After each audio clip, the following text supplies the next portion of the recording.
Olá, amigos telespectadores da TV Mais. Estamos iniciando mais um programa especial aqui para você, recebendo com grande prazer o Dr. Marcelo Floriano, ele que é médico cardiologista, geriatra e especialista em saúde mental, ok? O tema de hoje é prevenção através de parcerias.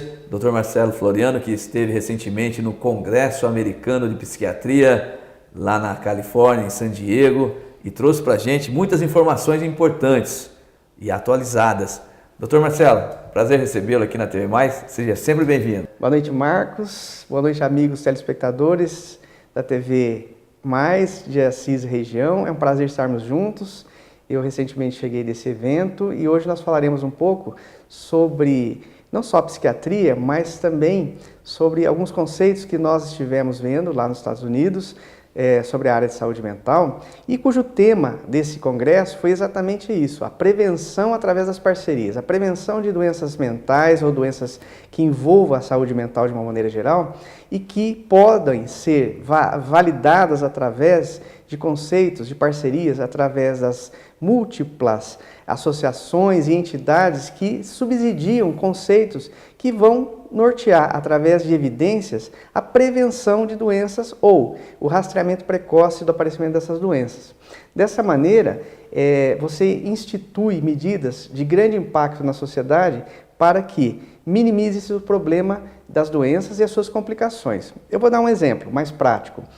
Uma das temáticas mais abordadas lá, assim como aqui no Brasil nós estamos abordando também na Sociedade Brasileira de Psiquiatria, é a prevenção do suicídio, cuja expressão hoje, no número de mortes, já assumiu um número expressivo e que já se coloca entre as primeiras causas de morte, embora muitas vezes não se divulgue esse dado, geralmente, através de estudos que foram feitos a nível nacional, essa situação tem ocorrido demais, tanto na faixa etária das pessoas mais jovens, como na terceira idade, que existe um índice muito alto de mortalidade relacionada ao suicídio.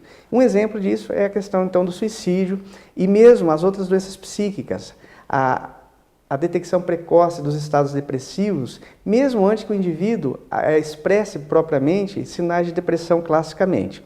Ou seja, você observar através do inquérito desses pacientes, através do inquérito médico ou mesmo de profissionais das outras especialidades que não necessariamente na medicina, mas que possam abordar o indivíduo, rastreando mudanças comportamentais ou mesmo traços que vão denotar o aparecimento de doenças psíquicas. É o caso da depressão, é o caso do rastreamento precoce da esquizofrenia, que muitas vezes você pode talvez rastrear ou mesmo prevenir nos usuários de droga, não somente as drogas clássicas como a cocaína, muitas vezes o próprio álcool, mas também, principalmente, os usuários da maconha, e que tem um alto índice do primeiro surto aparecer nesse tipo de usuário. Então, medidas desse tipo têm um impacto social muito grande, por quê? Porque você já denota a prevenção ou, principalmente, através de monitorização, a busca dessa possibilidade ocorrer e você tratar precocemente. São dois exemplos que eu citei, mas você tem uma extrapolação de todos esses conceitos para outras doenças. Uhum. Com relação ao suicídio e à depressão, doutor Marcelo, é um processo que leva a pessoa, no caso, a cometer suicídio ou adoecer por depressão. Seria isso? E dá para intervir nesse processo e acontecer um resgate aí da pessoa? Exatamente. As formas de depressão que você tem a classificá-las de uma maneira até mais intensa, ao ponto do indivíduo perder toda a sua perspectiva de vida e correr o risco, inclusive, de atentar contra a sua própria vida, não só na sua ideação de suicídio, ou seja, na ideia de se matar, mas ao mesmo concretizando, é uma situação muito evidente e que deve ser sempre atentada. Ou seja, você prevenindo isso, você resgatar esse indivíduo não só da situação primária, que seria a depressão, como prevenir o suicídio. Dessa maneira, você melhoraria muito a qualidade de vida dessas pessoas, que você pode, através de medidas não só médicas, no sentido de tratamento clínico, mas também de equipes multidisciplinares, dar subsídio para a vida dessas pessoas. Esse mesmo raciocínio também deve ser extrapolado para as doenças do mesmo grupo da depressão, como os transtornos ansiosos. As pessoas que são portadoras de pânico, de fobia e de outras situações que também podem ser incluídas nesse grupo e podem ser também minimizados o impacto do sofrimento do paciente ou da pessoa, ou também, então, a prevenção de complicações subsequentes, como é o caso, então, do suicídio. Perfeito. E existe, hoje em dia, ainda aquela resistência em procurar ajuda com relação à ansiedade, a esses transtornos? E por quê? Exatamente. Existe um preconceito ainda das pessoas em que tudo que se lide com a sua forma psíquica ser colocada para uma outra pessoa. Então, muitas pessoas acham que elas teriam até uma autorresolução, elas mesmas se bastariam para resolver esses problemas. Então, nessa postergação de procura médica ou procura de um profissional da área de saúde, você acaba realmente dando tempo para que a situação se complique, muitas vezes. Mas, hoje, através da mídia, através da informação, através mesmo da rede pública que está levando informação para que a pessoa procure precocemente, essa situação já tem melhorado. Porém, a gente dá ênfase, mais uma vez, que as pessoas falem mais sobre suas situações, comentem mais sobre as situações de dificuldade que elas vivam e que acabem realmente, na medida que precisarem, procurar uma ajuda especializada ou mesmo até outros profissionais, como assistentes sociais, etc., que podem seguir uma linha de condução para que essa pessoa realmente chegue a um profissional adequado. E dessa maneira você acaba então impactando na redução do sofrimento das pessoas e no número exacerbado que nós temos de pessoas portadoras dessas doenças. Perfeito. Então, pessoal, estamos aqui numa audiência enorme, hein? Olha aí, pessoal, a produção aqui no ponto falando pra gente sobre a audiência aqui com o Dr. Marcelo Floriano, médico cardiologista, geriatra, especialista em saúde mental. Você que parou aqui na TV Mais, muito obrigado, viu? Fique com a gente aqui. Bate-papo gostoso, interativo, informativo aqui. O Dr. Marcelo, como eu disse, que esteve na Califórnia agora, em San Diego, no Congresso Americano de Psiquiatria. Não é, Dr. Marcelo? Chegou agora, né? Praticamente já chegou de lá, já está aqui nos brindando, nos honrando com a sua visita, com a sua presença aqui no nosso programa. Muito obrigado, viu? O que mais vocês discutiram lá no Congresso? Então, esse congresso, embora seja um congresso da área de psiquiatria, ele também nos traz a discussão de vários outros temas de situações ou mesmo de doenças que não necessariamente na psiquiatria, ou seja, agregadas ao conceito de saúde mental. Então é uma área extremamente vasta. Dentro desses tópicos que foram abordados durante todos os dias do congresso, tivemos muitos temas interessantes. Um deles foi bastante comentado em várias palestras, foi o uso de substâncias, agora já sim, o uso da maconha, por exemplo, mas não como a droga, mas sim como um princípio ativo extraído dela para o tratamento de algumas situações de doenças e que hoje realmente já está sendo efetivado na prática, não só nos Estados Unidos e em vários outros países, mas que nos chega hoje de uma maneira já autorizada, inclusive pela Anvisa, a possibilidade de nós usarmos essas drogas derivadas da cannabis, né, que seria a maconha, e que elas têm um princípio ativo que são usados no tratamento de algumas doenças. Uma delas, né, na prática clínica nossa, aí do dia a dia, para o uso das doenças de Parkinson, para as pessoas que são portadoras de convulsões refratárias, e aí por diante, você tendo a inclusão desse tipo de substância também na forma aí terapêutica para os pacientes. Outros temas que foram abordados sobremaneira foi a participação de você tratar de maneira efetiva doenças bastante complexas, como é o caso da esquizofrenia, com drogas novas, né? E que acaba se tendo hoje realmente o lançamento de drogas novas, não só nos Estados Unidos, na Europa, mas que logo essas drogas também nos chegarão. E ainda, mais uma vez, a doença de grande impacto social, que seria a depressão, com as novas possibilidades de tratamento terapêutico, que são as novas moléculas que nós já dispomos no mercado e algumas novas que já estão chegando logo ao Brasil também. Então, essas substâncias novas vão agregar para nós qualidade no tratamento, menos impacto em efeitos colaterais e o indivíduo, obviamente, que tem uma resolução talvez mais precoce do problema e com, obviamente, um objetivo final de ter qualidade de vida. Perfeito. Como o senhor disse aí, a esquizofrenia realmente é bem complexa. O que é a esquizofrenia? Os sintomas, existe algum?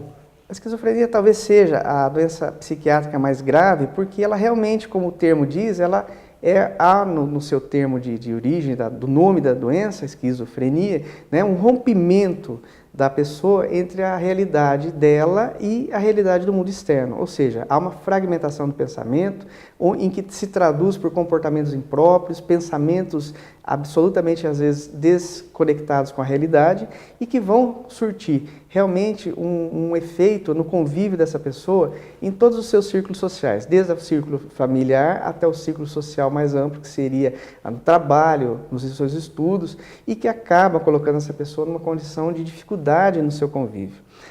Felizmente, embora seja uma doença ainda bastante a ser estudada, ela tem um estudo assim, extremamente exaustivo sobre ela, mas as drogas novas têm surtido um efeito para o controle dessa doença de uma maneira que essa pessoa possa ser inserida no convívio de uma maneira, pelo menos, mais próxima de uma certa normalidade.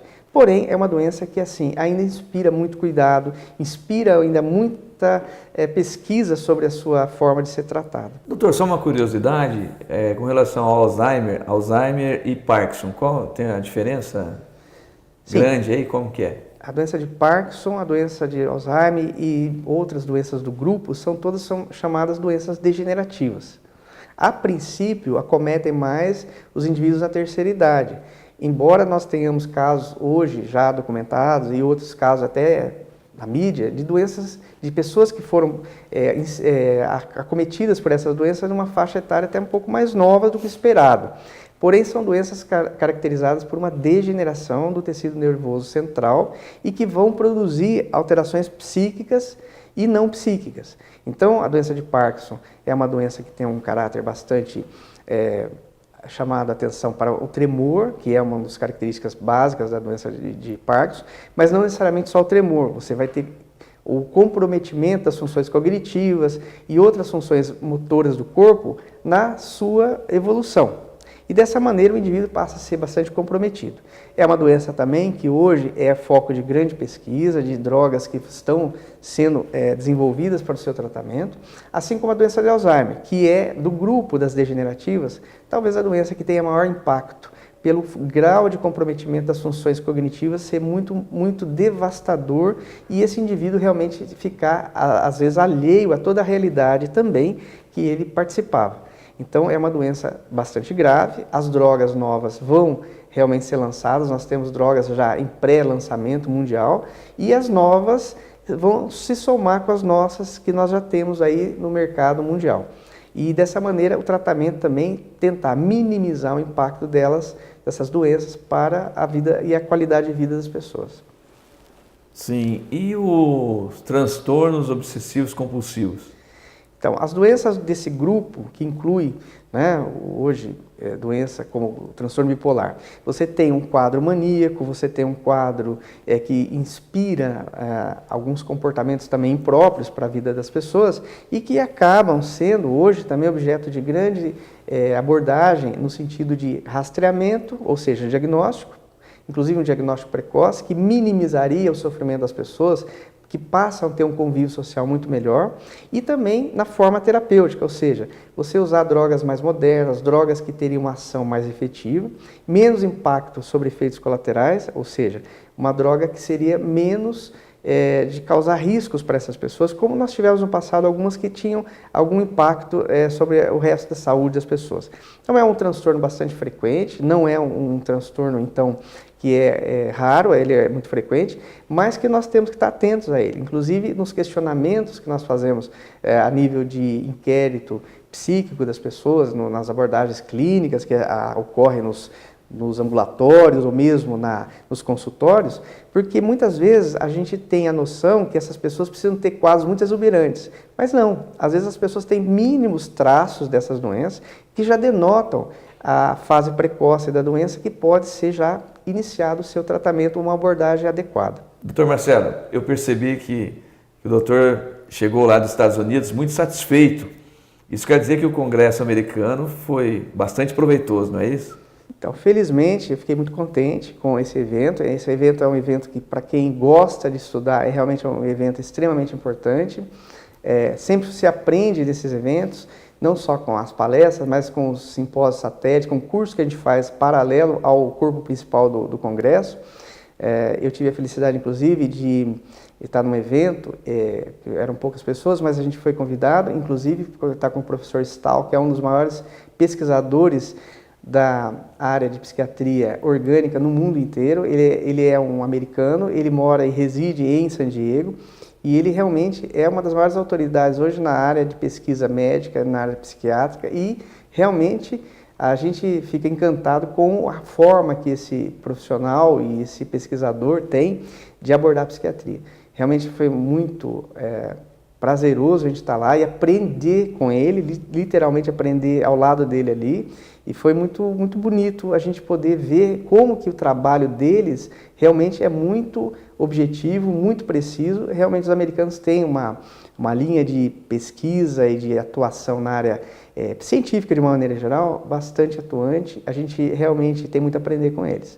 Agora, o evento como um todo, a gente poderia falar horas e horas sobre ele, porque assim, nós temos muitos assuntos que foram denotados de tudo que nós vimos lá, ou seja, dentro da própria área de interação entre cardiologia e psiquiatria. Então, vários problemas da área metabólica que levam a doenças psiquiátricas que até na sua forma de ser tratadas podem conduzir a doenças cardíacas. Por exemplo, um tema, resumindo aqui uma coisinha bem rápida, doença do pânico. Alguns indivíduos que têm surtos de doença de pânico pode ser a forma mais precoce de avisar que ele tem uma doença cardíaca grave, uma arritmia cardíaca grave, que chama síndrome de Brugada, que é uma arritmia ventricular que pode levar à morte. E esse indivíduo, às vezes, precocemente exprime pânico. Seria ao contrário, nós estaríamos vendo um quadro psiquiátrico, mas de origem cardíaca. Sim. Então, você vê, são situações em que hoje a gente objetiva interagir as múltiplas especialidades, ou seja, você tem como cruzar informações de uma especialidade com outra. Então, realmente, o conceito hoje de você ver o indivíduo como um todo, inclusive entre a área psiquiátrica e a área física, clínica propriamente dita, é muito importante. Nós não podemos mais separar essas situações, porque nós estaríamos vendo o paciente de uma maneira incompleta. Então, nós temos que estar atento a isso. Há-se de colocar mais uma vez que a área médica deve-se realmente embrenhar-se cada vez mais em ter contato com as outras especialidades, não mais fazer uma abordagem exclusivista. Dentro da sua especialidade, você ter mais convivência com as outras especialidades. É uma tendência mundial, nós precisamos aqui no Brasil que isso seja seguido de maneira geral. Então é uma situação bastante atual, bastante evidente lá, e que a gente pode traduzir para o nosso dia a dia aqui. Ok. Tá. Muito obrigado, então, mais uma vez. Eu agradeço aqui pela presença, mais uma vez, no seu programa, estar com os telespectadores, e estaremos juntos aí para falar muitas coisas novas aí durante o transcorrer aí do nosso ano. Doutor Marcelo, muito obrigado mais uma vez pela presença, tá ok? Muito importante esse tema. O doutor, realmente, com as suas informações preciosas, enriqueceu muito o nosso programa. E você de casa, um forte abraço, muito obrigado pela sua audiência, pela sua companhia. Siga em frente a nossa programação, aqui na TV Mais, a melhor TV para você. Até a próxima!